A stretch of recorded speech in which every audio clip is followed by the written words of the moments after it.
Good morning. I'm talking on exoneration clauses and equitable compensation. I'm Dr. David Hayton. I was formerly Professor Hayton and responsible for Underhill and Hayton on trusts for the last 7 or 8 editions.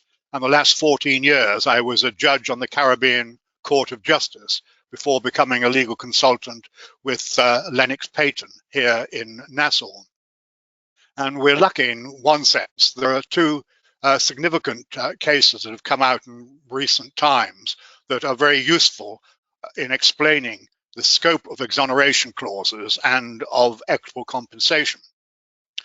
Particularly the Hong Kong Court of Final Appeal decision in IQ, EQ, NTC, Trustees, Asia, Jersey Limited, and Arbide, the 2019 Hong Kong Final Court of Appeal number 45 case, which provides important insight into the scope of exoneration clauses and of so-called equitable compensation. Claimants far too easily make a broad claim for equitable compensation without considering the precise extent of such compensation, while exoneration clauses, of course, provide important protection for trustees and their insurers. There are 2 types of exoneration clause: the lengthy anti-Bartlett and Barclays Bank clauses, where the trust assets extend to underlying companies, and short clauses for simpler trust structures.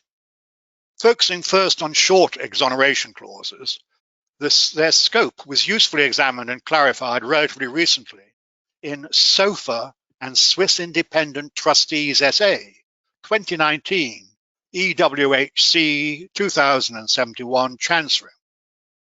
Take a clause such as, no trustee should be liable for any breach of trust whatsoever unless personally guilty of fraud. The English Court of Appeal in Armitage and Nurse 1998 Chancery 241 at 251 established that this exonerates a trustee from liability for negligence and even gross negligence, unless statute, as in Jersey, prohibits exemption from liability for gross negligence.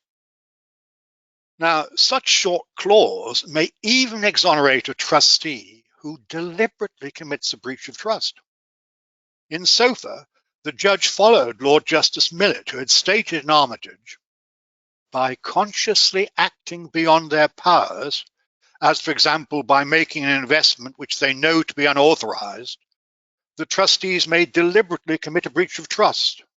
But if they act in good faith and in the honest belief that they were acting in the interests of the beneficiaries, their conduct is not fraudulent.